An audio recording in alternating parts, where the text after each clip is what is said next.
by the way, just let you know. Brother, oh my goodness. Oh my, no, man. He's looking right across the line. Dimwit, bro.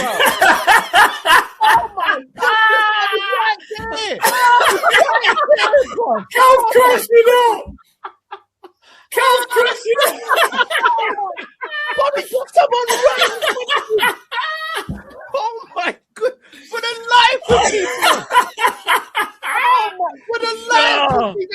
No, man, fully crashed out. Hey, man, he was at home just watching the game.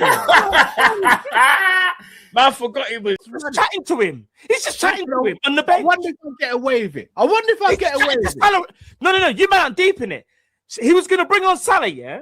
Look how much space is on the right-hand side, you man. What is this? Oh my. This is they're trying to get him sacked. I'm done, bruv. I've got kids, bruv. It's a Friday. Why am I doing this? I'm done. Bye, man. By other clubs in our league to sell our best, some of our more important players, should we say, to them. You know, I have no issue with them going off to Barcelona or Inter Milan. Please, I'll drive you there. I dislike you to an end so much. Your style of play, Tom was talking about Van Dijk there. Bismillah ar-Rahman ar-Rahim. Hello everyone and welcome back to the channel. Welcome to a classical, prototypical stream that used to happen a lot, but Tom's gone big time on us. I'm just joking. Tom will never go big time. Right, is that how you're doing it? Yes, no, never. Tom's the real one. Proper scouser. Today, there's no need for us to cook each other because finally, I was telling Tom literally just off camera, finally we've gotten together for a bit of good news instead of us just kind of talking about all this negative shit 24/7. So at least we have to come together for a good reason today. So Bismillah ar-Rahman ar-Rahim first and foremost. Look, there's already 300 people in the building. I don't want to keep interrupting the show to tell you guys to like and subscribe. So please close the live chat. Hit the like button, subscribe to the channel if you're ready to do so. Tom's little now, as he starts speaking, is going to be in the title or the description. Depends how many characters YouTube allows me to fit. So big up to you guys, man. And I appreciate you guys always being here and always showing me love and support. Legit. Thank you guys so much. And, you know, we're here talk LFC, people. We're talk about our club and our club only. So, yeah, big up to you guys. And there will be no timestamps because me and Tom's conversations cannot have timestamps. The reason why they cannot have timestamps is because our conversations go from 1 to 2 to 3 to 4 to 5, back to 1, back to 2, back to 1, back to 3, back to 5. So it's pointless. So Thomas Little, first and foremost, let's start with the big news. Obviously, Bradley Barcola, here we go today. Your thoughts on the situation and how you feel about it? I'm just glad we don't have to keep fucking talking about it, Husam. I've done fucking 3 months of it. I'm just so glad I have to do every stream with the obligatory Bradley Barcola, is he going to join section? We can now focus on Bradley Barcola, what's he going to be like section. And I think it's the perfect sign for what we need. When you look at all the... when you go back to that Newcastle game, because I don't think we really talked about the Newcastle game on Monday. So when we talk about that Newcastle game, when you thought about what we were lacking, I thought we were massively lacking threat in behind. Both wingers wanted the ball to feet. Both wingers didn't really want to run behind. It was only when Victor Munoz come on that you had that threat. Bradley Barcola is the best in the world at threatening behind and running off the shoulder. So that can only be a good thing for us. I also think that, you know, people focus on the chances with him. You know, he misses. His conversion rate and that isn't all that high. But for me, he's the definition of a chance magnet. Yes, he might miss 3 chances, but he's going to be involved in 7, 8. And if he's involved in 7 or 8 chances, Liverpool are going to do very well off that. Liverpool are going to do very well. And it's just about helping to adapt his game and teach him how to turn those missed chances into different opportunities. You know, I always think he's going to miss some opportunities, but how many of them can he maybe turn into a cross or a cutback for an Isak or a Wirtz arriving into the box? I just think it's such a promising signing. He instantly comes in as the best left winger in the Premier League, but quite comfortably. quite comfortably. And I agree with that, and I said he's probably second or third best winger in the league immediately, or even first. Because he's like 1 to 2 to 3 range. I mean, Saka maybe, but then what version of Saka is there now? Yeah, but we used to say this all the time because Salah's proven it in the league. Yada yada yada. He's better than him. So it's the same thing with Saka. He's second. He's second for me. Mm-hmm. I mean, it depends. Yeah, no, yeah. I mean, he's better than Semenyo and Barcola and all these. Are you counting like Palmer as a winger, or is he a 10? No, I think Palmer's a 10. Okay, then yeah, he's second. And even Cole Palmer, he hasn't really been levels for a year and a half. Oh, sorry. Sorry. Man City is still interested in pursuing Cody Gakpo and active on Enzo Fernandez deal, but have also explored conditions for Alexis McAllister. There's no breakthroughs being reached for Enzo as things currently stand. Here's the thing about South American players. But why are we deciding to do everything in the fucking last 6 days of the window?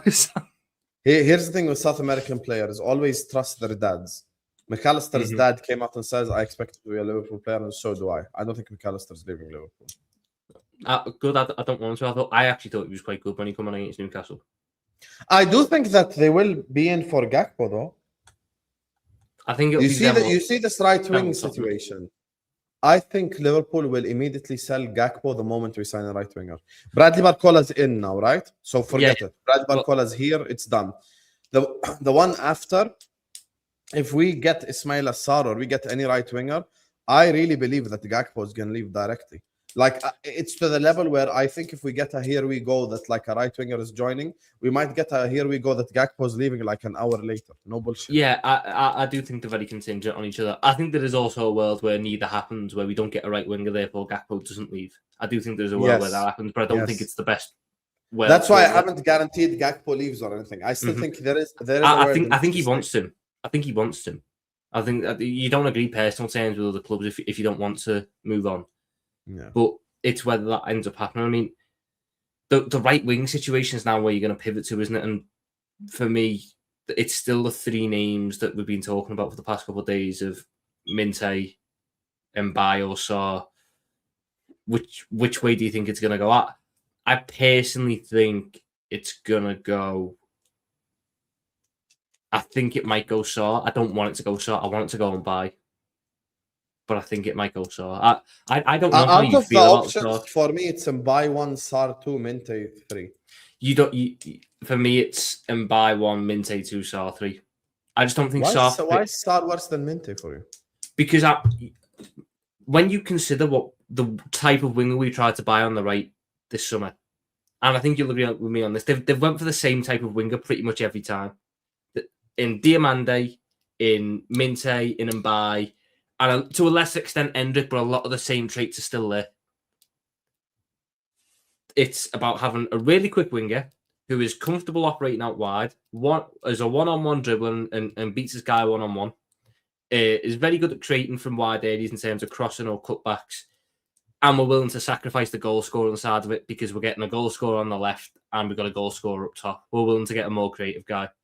That's been the case with all of them, effectively. Sarr is a goal scorer.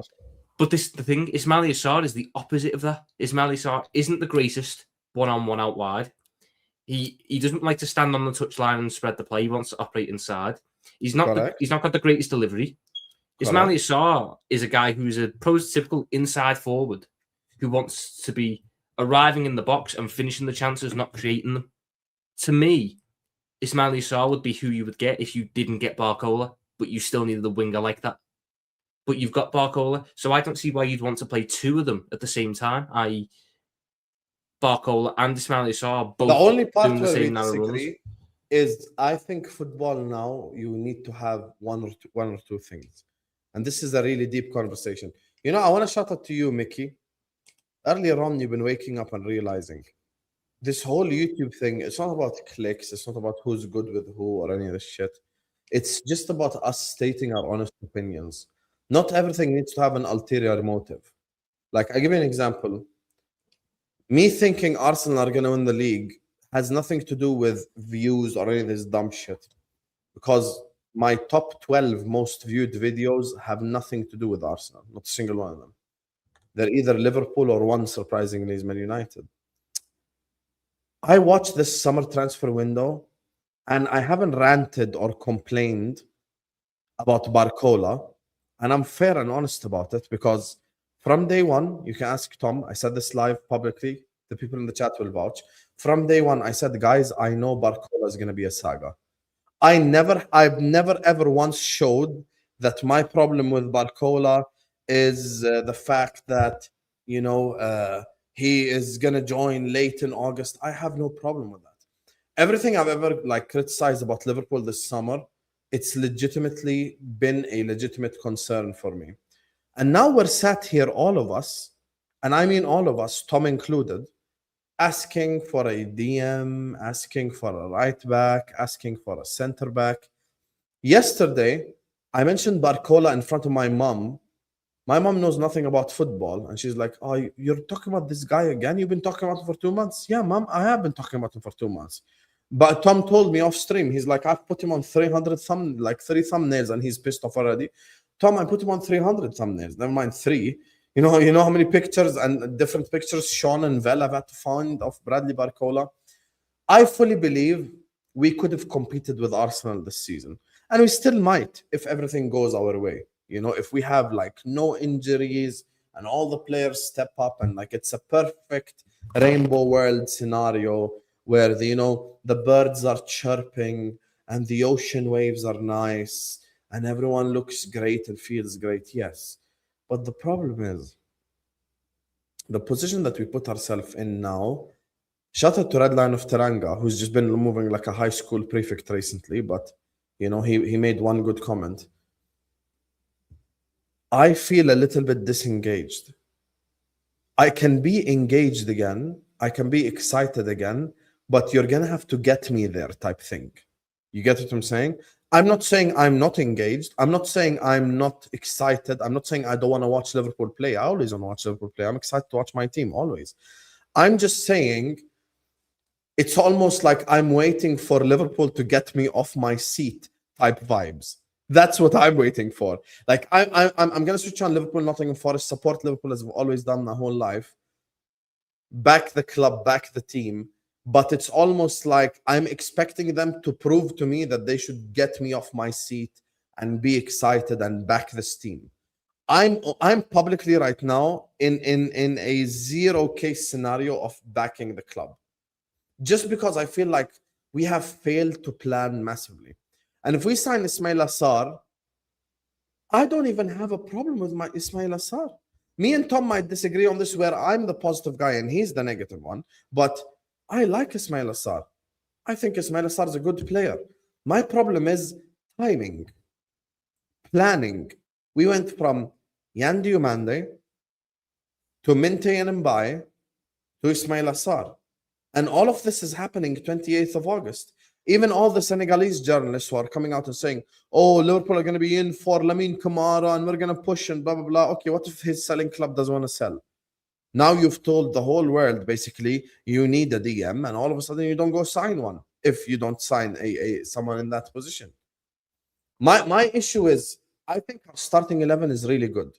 I think our depth is shit. And the other issue I have, and you guys are not ready for this conversation, but we are fully going to unpack it this season. My other problem that I have this season, legit problem with Liverpool, is some of these players are a bunch of P and they have to step up. I'll be honest with you. I'm done hugging Wirtz. I'm done hugging Isak. I'm done hugging Kerkez, Frimpong, whoever. All these guys need to step up on the football pitch. Was Florian Wirtz in a position to affect the game positively against Newcastle? Yes. Did he affect it positively? No. Was Kerkez and Frimpong in a position where they could put the ball in and cross the ball in? Yes. Did they do it? No. Me and you were both slot out. But one thing about me and Tom, and many people will never give us credit for this, but it's the truth and it's what truly happened. Me and Tom turned on slot late, by the way. We weren't like one of the few people that turned on him at the start, and we weren't slot out directly. Like, we actually backed him until it became like unbackable, basically. We backed him a lot. And then we became slot out. and we legitimately mentioned all the problems on the pitch. You know, the overlapping fullbacks, underlapping, Soboslai right back, Verts on the wings, all that shit. But there could be a world this season in which these players don't perform and we just take a step back and go like, yo, guys, some of these players are shit. I'm going to scare you guys with a statement, given who I am as a person and my opinion on said player that I'm going to mention now. That's going to shock you all. But I'm going to say something. And before you respond, chat, I want you to think about it first and then respond. Away at St. James's Park, nothing Verts did on the pitch, Curtis Jones couldn't have done. Deep it. Think about it for a second. Unpack it. If I played Curtis Jones in that 10, right behind Isak, he would have done exactly the same exact things that Verts did on the pitch. You could see the talent is there. You could see the technique is there. You could see this guy's... Even Mo said it. Judge Mo. And you know he's fraudulent. But he said the truth. He's like, you watch this guy, his first touch is elite. The passing is crisp. It looks amazing. But where's the end product? Where's the impact? In the words of Mo, and I am stealing his words here, but I agree with it, Verts can't be one of the guys. He needs to show he has the capability of being the guy, or at least a Robin to a Batman. Exactly what Jai says here. I feel this a lot. Hide and seek. Now with others, I have a fear that Kerkez is simply not good enough. I have a fear that Frimpong is certainly not good enough. Isak, I'm giving time to. You don't know why? Because he's proven it. And I feel like if I create Isak 2 big chances, he'll score 1. Now you're going to come here and tell me we created him big chances against Newcastle. Forget the stats. I test. Did I put Isak in a position to go on and score? In my opinion, no.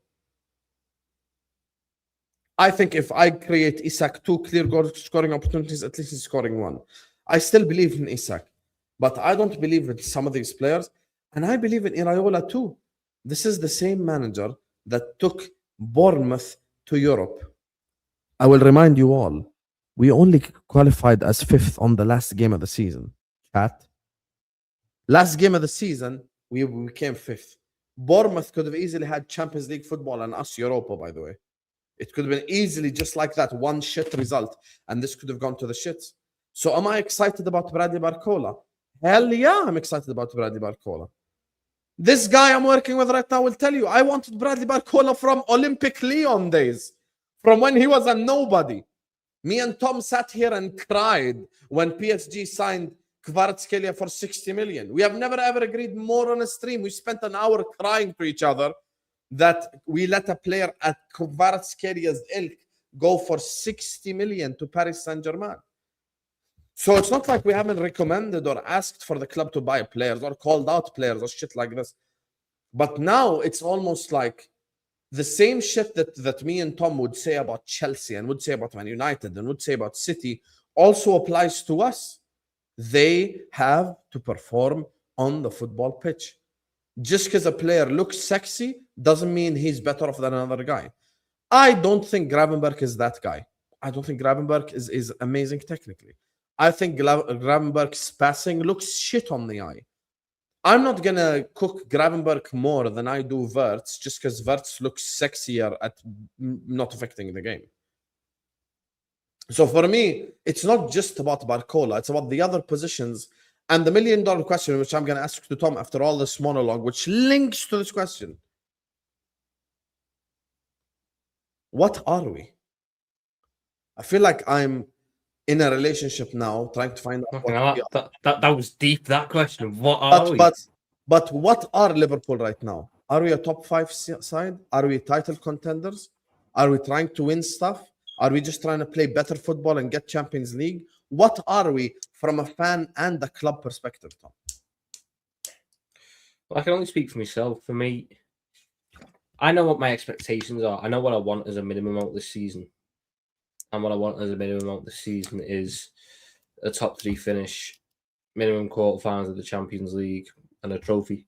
But I think a lot of the feeling is going to have to come from watching us play.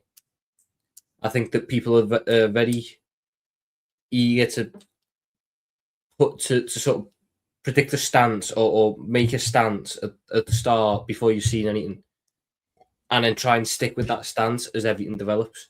The whole point with football is stuff is going to happen throughout the season. It's going to change your mind.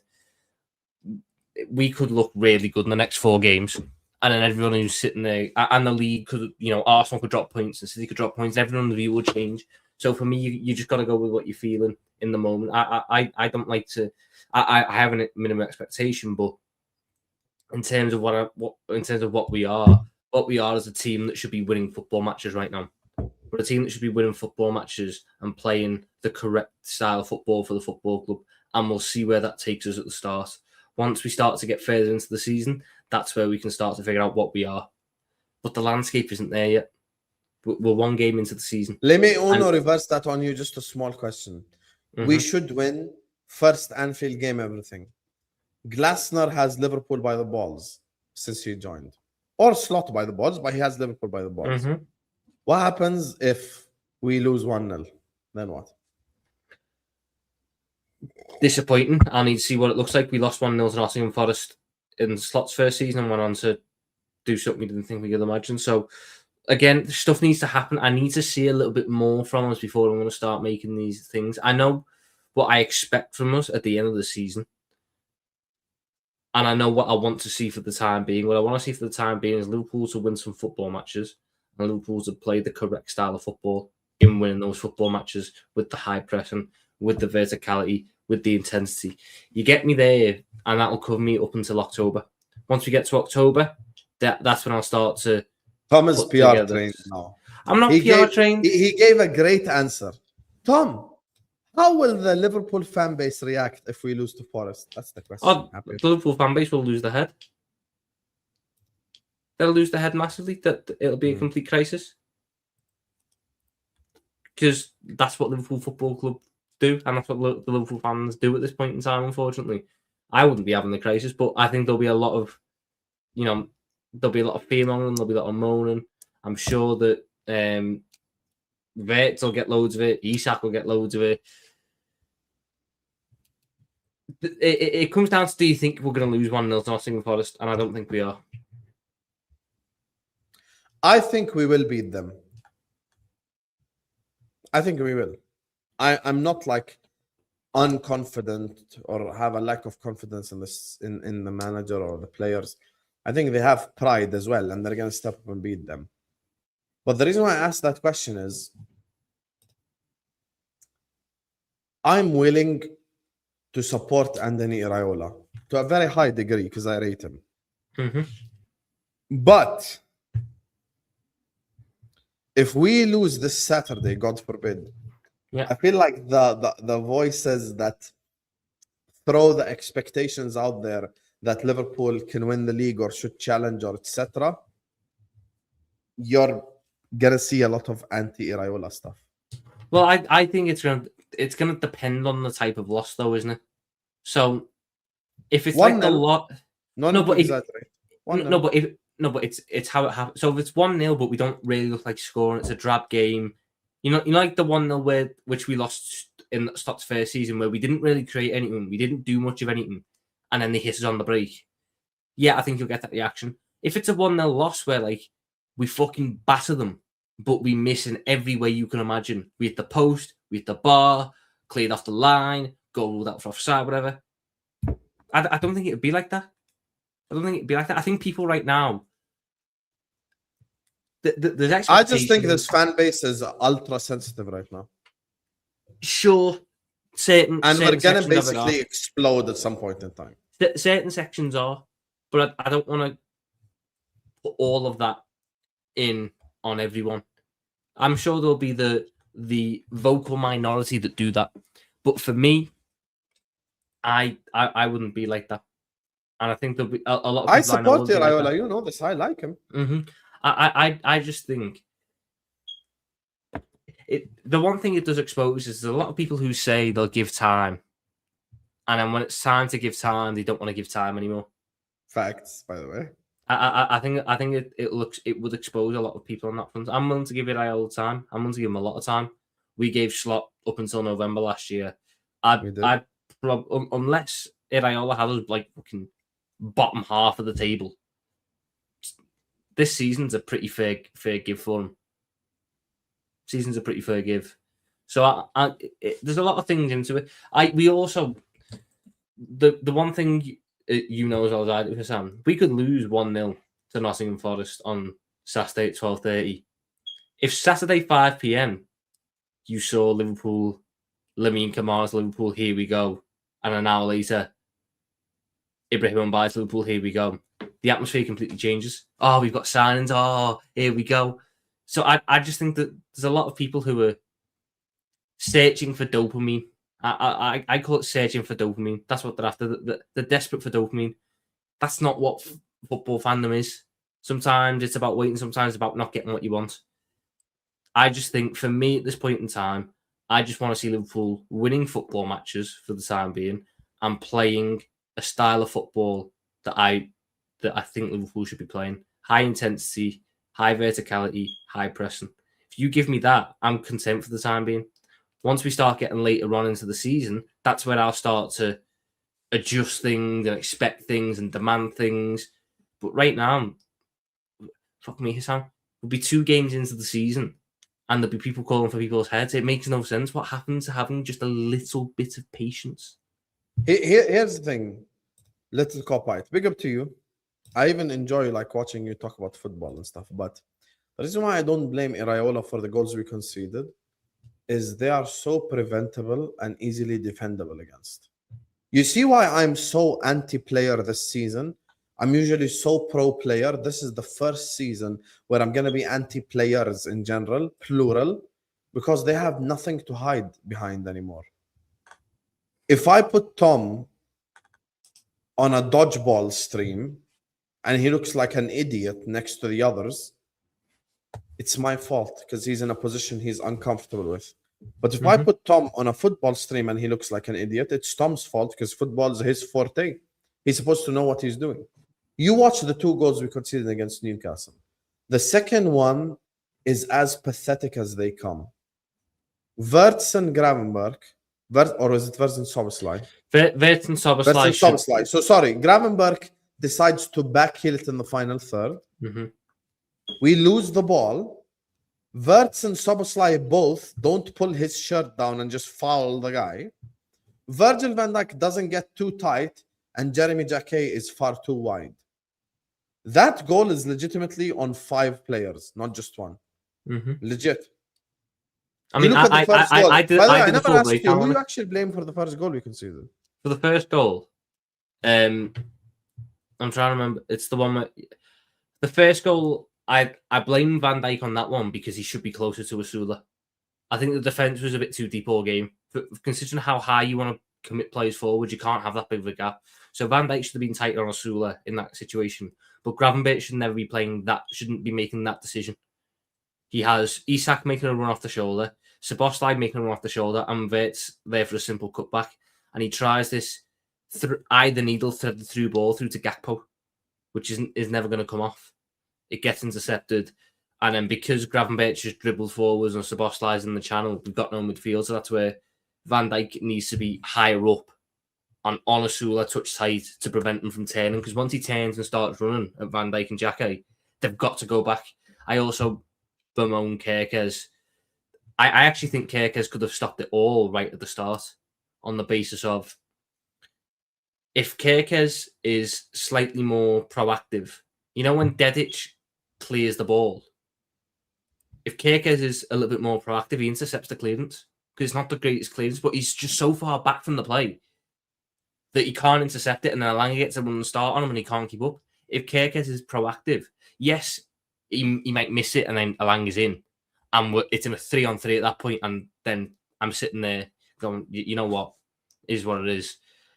But he could have nipped that in the bud. When you're trying to commit to a high press, everyone's got to be committed to it, and I just don't think he was necessarily in that case. You also got to bear in mind, if he presses high and wins that back, you've got Wirtz and Gakpo in with the only defender to stop them on the floor. So it's things like that I think will come with time. But for me, that first goal, I'm mainly looking at Gravenberch and Van Dijk. I'm not even disagreeing with you, Tom. You know, even in the argument that you had with Cal, I did say that You know, it's a multiple people. Eventually, Van Dijk is at fault, but he's not the at fault. It's a mixture of things. I'm calm and I'm willing. I'm gonna make a statement now. Even if we lose the next 2 games, I'm willing to back Andy Iraola. I really am willing to back him. It would take a lot for me to say Iraola out. It would really take a lot for me to say that. I'm looking at this team and so many players this season. I'm almost side eye watching, and I'm going like, prove it to me. Show me that you're good enough. Slot F'd you last season, fairs, no problem. Show me that you are actually worth it now. Prove to the whole world that you're good enough.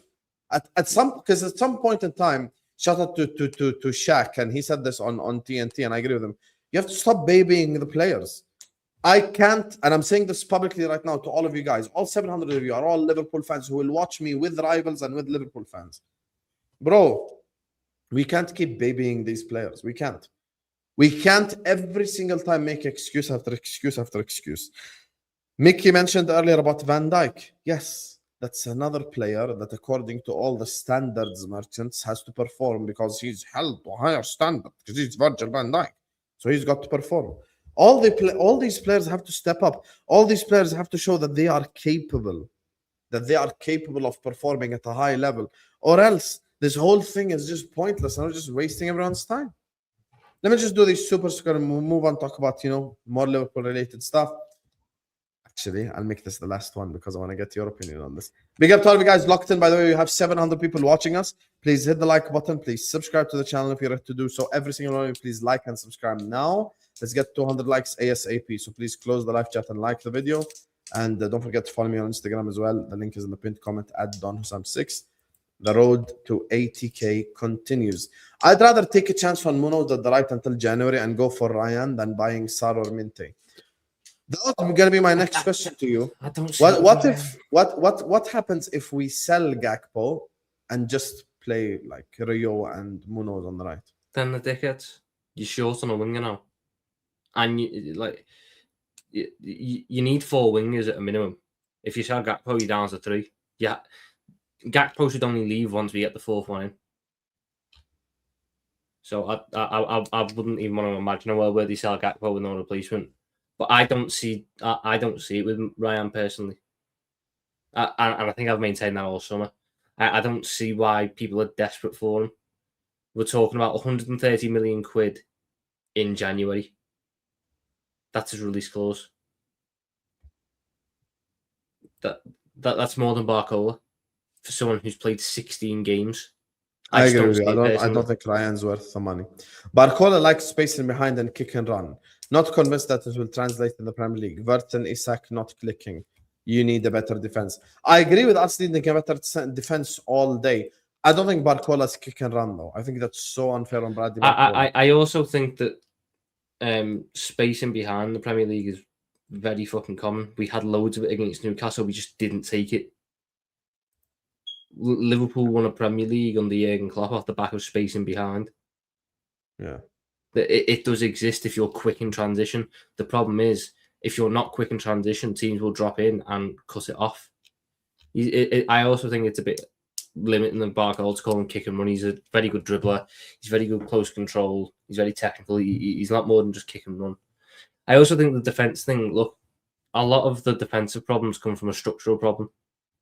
Our defence would be better if our pivot was more disciplined. If our pivot sat in front of the 2 centre-backs, we concede a lot less goals. But the defenders wouldn't be better.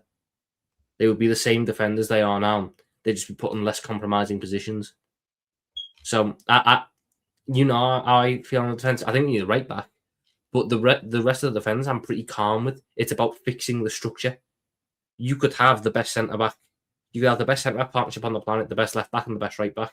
If your pivot is pushing forward stupidly every single attack, you're going to concede loads of goals with that defence. You're going to because the structure's all wrong.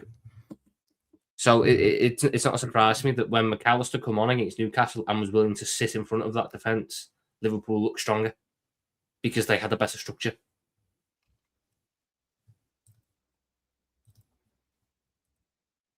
Sell Verts next summer and get Krupi. Depends how he performs this year. I'm not gonna say he is gonna perform, but I'm also not gonna say he isn't gonna perform. I need to watch it first to make my mind up. I'll be So- I'll be honest. I don't think Verts was all that bad against Newcastle. I think again, there's moments where you want to see more from 100%, but we'll bring them in to create. But who can he create for? Isak's on an island on his own. Rio Angamo was uncomfortable on the right at the best of times, and Gakpo, the times he's tried to create for Gakpo, he doesn't get on the fucking ball. He plays a simple pass for Gakpo to get onto, and Gakpo doesn't get there. If so, the pressure should be there with Verts once we get Barcola and once we get the other winger in, because then he's got players who are running behind, players who want to get on the ball and stuff, should create space for him. I'm not saying that isn't pressure, but I also think that people are just desperate to sort of jump on him and criticise him and everything. When we brought, he can create, but he has. Who's he creating for? It's not a shock to me, Husam, that some of his best moments last year came when Salah was in form. When Salah found a bit of form in games, Verts looked good because he was creating for someone who knows what to do. Do you remember the game against Galatasaray, the one which we won 4-0? How good did Verts look in that game? And he was playing balls to Salah all game. When else did he look good? When Ekitike had this purple patch and he had someone to create with and link up with. Right now, he's fucked. And again, there's a bit the same problem with Verts as last season, where how many times was he ending up really deep in that Newcastle game? Because the pivot's so far forwards, someone's got to drop in to progress the ball. You have to get more discipline in that pivot. They have to stay behind the 10. Otherwise, we bought Florian Verts to play as a 6. The fuck are we doing? Fairs. Big up to all you guys locked in. Like I said, like and subscribe. I'm going to move on to this topic because I have to ask Tom about this specifically, because I think it'd be more interesting to hear Tom's opinion on this more than anyone else. Like I said, get likes, let's get 200 likes. Thomas, I'm sure you saw the news. Oh, whoa. Sorry.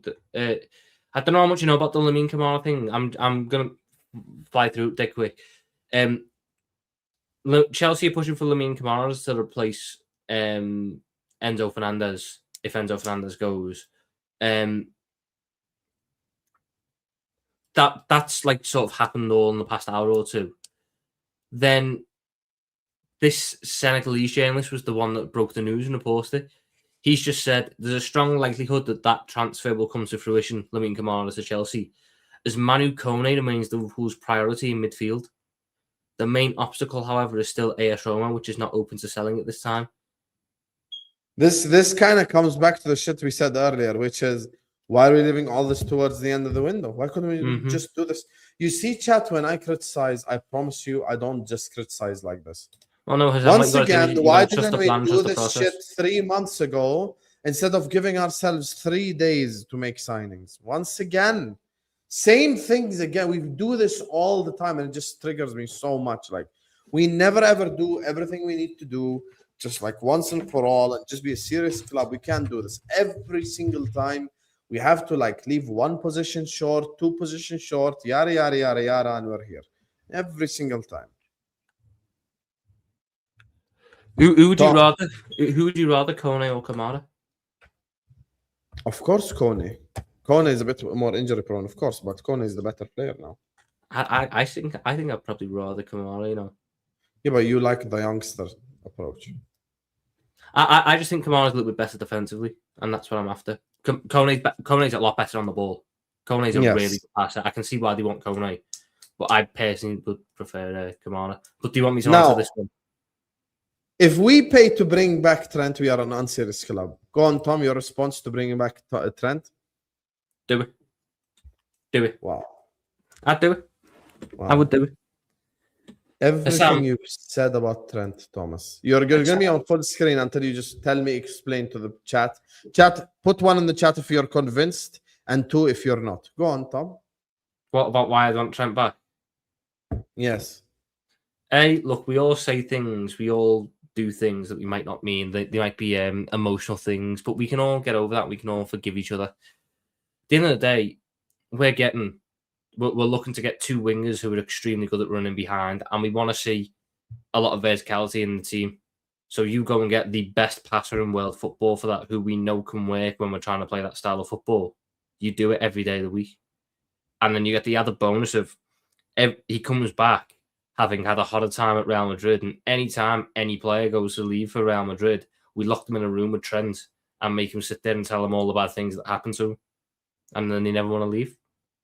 But it makes sense from an attacking point of view, Husam. We want to play direct, vertical, high-tempo football. So you go and get the guy that made that a reality at Liverpool. He was on You said that you lied for many years and that Trent can't actually defend. Your thoughts on that? Yeah, I did. I still don't think he's a great defender. But again, like I said, people say things and do things that they don't necessarily mean. They say they have emotional reactions. They have the hurting moments. But we don't mean it, and we can forgive it, and we can forget it. Well, I'd have him back. I'd have him back.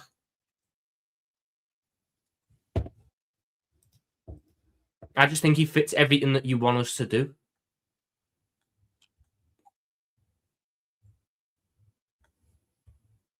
And let's be honest with Sam, you watched Jeremy Frimpong's performance against Newcastle, especially his crossing. You'd want Trent's crossing back when you've got Isak in the box and Barcola in the box and Verts in the box than fucking Frimpong's, I'll be honest. You know the one, you know the one that sticks in my head. You know when Verts won it back in our corner and then played it up to Isak and Isak carried it and then played it across and everyone left it for Frimpong to whip it in. And he didn't even get it off the fucking ground. And it went 5 yards into someone. That was it when I was like, no, we can't do this again. So go and get the best one there. I'd do it on a loan. I'd do it on a loan with an option to buy. I don't think he's in with Mourinho. I don't think Mourinho likes him. Because I think it was obvious that Mourinho wasn't going to like him. I'd do it. I'd do it personally.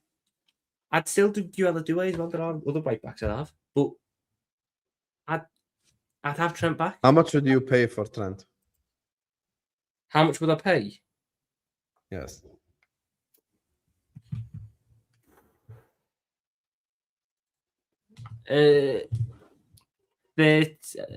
How much did we get for Curtis Jones? I pay that for Trent. You pay 30 million for Trent. You think Madrid sell him at 30 million? 30 to 40, yeah. They got him for effectively free, didn't he? So it's not like the after all that money. Sure, they'd want money, but they're not going to. What's his market value right now? Fuck off! His market value is 60 million euros. He just said 30 million for Trent. Chat. I'd pay 45 to get him back. That'd be the max. I'd pay 45. That'd be 45. Because we got to bear in mind. No, but we got to bear in mind as well. Even with his bad season, he's going to cost at least 60, 70 M's, and you know it. Not when he's not in with Mourinho. Mourinho don't want him. And even he missed. then, bro, he has a rep around the world. He missed 22 games. He missed 22. If he was available for 30 million, many clubs in the world would be after him, Tom. Yeah, but he only wants to return home. I'll be honest with him. I can see it happening. I can see it happening. He's been sowing the seeds. He's been sowing the seeds for like the past 2 weeks, doing interviews with the media, talking about Liverpool and how he regrets leaving the way he did, and how he understands why they said what they said and this, that, and the other. He's sowing the seeds for a return. I think he only wants to return to us. Now, whether we'd have him back, I don't know. That's the big one, because when was the last time we brought a player back after letting them go? I'm trying to remember. Was it Craig Bellamy? Was Craig Bellamy the last player that we got back? Craig Bellamy on a free from City, though. Then what? So you want the last time we bought a player back? Bought a player back? Yeah, Bellamy, probably. Yeah, but you said we got him for free. I was going to say Fowler, but we got Fowler for free. Yeah, we got Bellamy for free too. Yeah, but I thought you were asking it like, when was the last time you paid a fee to bring a player back? Pay the fee, then it's Fowler, probably. We got Fowler for free. Did we get Fowler for free? Didn't we buy him from Man City? No, I'm pretty sure we got him for free. How much did Liverpool buy Fowler for? Let's check. Oh, we did not pay a transfer fee. Free from Manchester City. Mm-hmm. Who the hell is the returning? Ian Rush, they're saying. I How mean, much did it's they- not. It's not. I technically know who it is, but I don't. Mind you, I don't think he actually played for us. He didn't know. I was going to say it was Ricky Lambert technically, but he didn't play for the first team. Nah, it's probably Ian Rush then. Is it really Ian? Fucking hell. Yeah, we brought him back from Juventus, remember? Yeah, I know we brought him back. Is he really the last one? Yes, Tom, he is the last one. Why are you so shocked? This Why are you time, acting like we bring players back anyway? We're not that type of club to begin with. We usually like move on. yeah, Steve Staunton was a free transfer, so he wasn't. There wasn't a fee to bring him back. Fabio Aurelio was hilarious, that one. But we let Aurelio go at the end of the season. We let him go on a free, and then our left back got injured, and he was still available for a free, so we signed him back.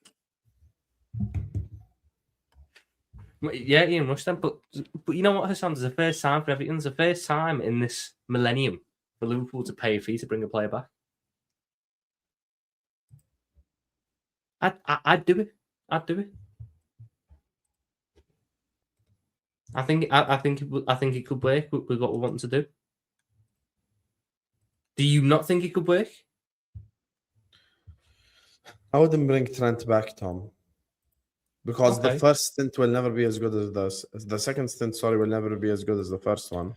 Yeah, and on probably top not. of all this, there's another reason as well. The other reason is I think him having his confidence shot for a season, he might need a bit of time to come back and like affect Liverpool positively right away. Sure. Yeah. I can accept all that. I'd still do it.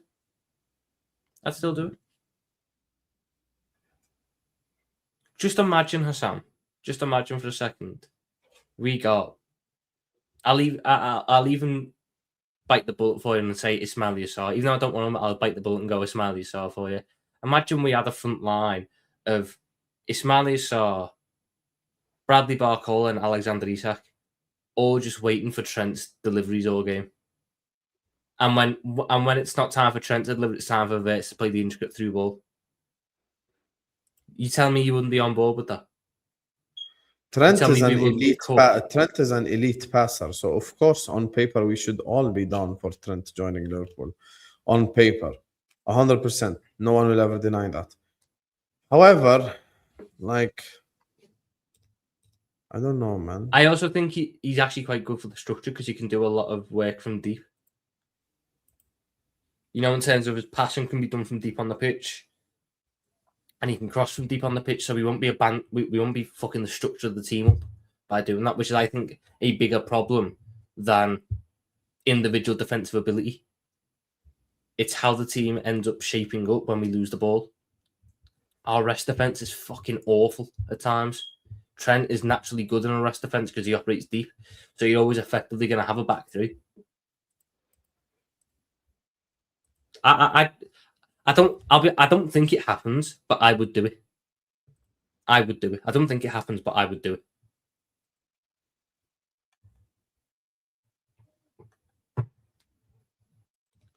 Manu Kone. Wow. Manu Kone. I feel like I want to sit with Richard Hughes and just ask him, like, what the actual plan for us this summer is. Like, what's the intention for us this season? What are we trying to accomplish here? What are we trying to achieve? I just want to like. I don't the think same he hymn sheet knows. that the club do. I just don't know what we want. I don't think he knows, Husam. He's not even been the one negotiating the Barcola deal. It's been Mike Gordon and Billy Hogan. He's been too busy doing Martinelli and fucking Ollie Watkins. Like he's not there, and I think that's arrest the man on the right. Arrest Oh, him, okay. Tom Little. You fraud. What you said about Trent will never be forgotten. You fake fan. You don't deserve Trent back. I was a real fan for saying that. I was defending my football club's honour, and now that Trent's at his lowest, and we can use it for material gain in all senses, I'll have him back.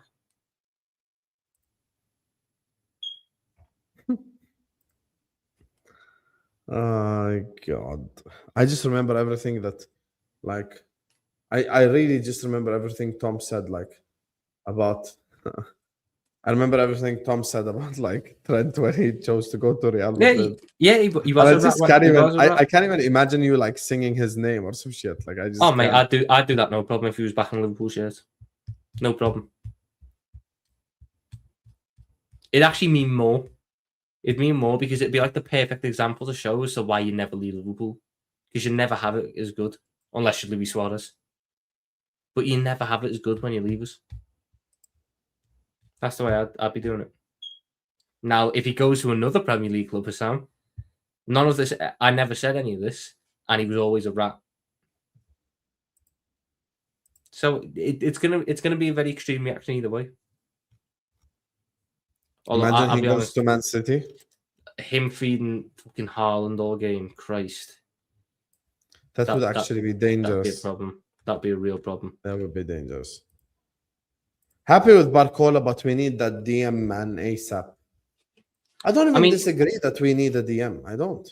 I'd love to know what the people in the chat think. Who would you rather have, Kamara or Kone? Because it seems I'm like going Kone. Tom's going Kamara. Let me know in the chat who you going for. Because me and Husam can never agree on anything. Unless it's Kvaratskhelia. Or Barcola, to be fair, because we agree on him. Imagine if we had Kvaratskhelia, man. Oh. He's the best. I think Kvaratskhelia is the best left winger in the world, you know. I do too. I think it's him, it's Vinny, it's Luis Diaz. Can I throw a third name from the chat? I'm going to steal it. Sure. Mecca. Who? Mecca. Oh, Nemecha. Yeah. No, I think they're asking for an awful lot of money. And I think that there's just something about him that doesn't really match for me. I think he's someone that wants to be a bit all action. I can at least see with Kone. It reminds me of Emre Can a lot, you know. Mecca. Emre Can had the potential to be world class. He shouldn't have left. He shouldn't have left, and he should have accepted his role as a DM, and he could have worked. I like Kone. Madrid came for 4 Arsenal players and left empty-handed. Who's the 4? Sorry, I think you mean Arsenal came for 4 attackers this summer and left empty-handed, doing it window shopping. Dang. Window shopping for Morgan Rogers, window shopping for Bradley Barcola, window shopping for Vinny Jr., doing a bit more window shopping now for Julian Alvarez. Gonna end up with no one. Good plan, that. Tom, are your knees red from all that Trent prop? I'd have a pillow down there, mate. Oh, God. You're such a fraud. You are actually a monumentous fraud, honestly. You really are. So sick of you, man. So sick of you. Anyway, listen, this wasn't going to be a long-ass stream anyway. You're probably going to see me and Tom both back on Kopish tomorrow, inshallah, at 1 p.m. UK time. Big up to all of you guys. Please hit the like button. Subscribe to the channel if you're yet to do so. Every single one of you, please hit the like button and subscribe. I don't know what content I'm going to do tomorrow outside the City game and the Liverpool panel as well. So, yeah. Love you all. Tom Little's channel is in the title, not only the description. Please go subscribe as well. I'm trying to get to 5K before Christmas. I'm like 275 off. Yes. Go subscribe, please. Go subscribe to Tom's channel. Tom Alexander Arnold on YouTube. Or also not yet. Once he comes back. Not yet. Tom Little, go give him a subscribe. Like this video, subscribe to the channel if you're ready to do so. And I'm gonna send you guys over to Paz. He's live right now talking about the Champions League draw and stuff like that. So go over there and tell him Husam raid. And yeah, peace out, people, man. Peace out. Appreciate you all as always.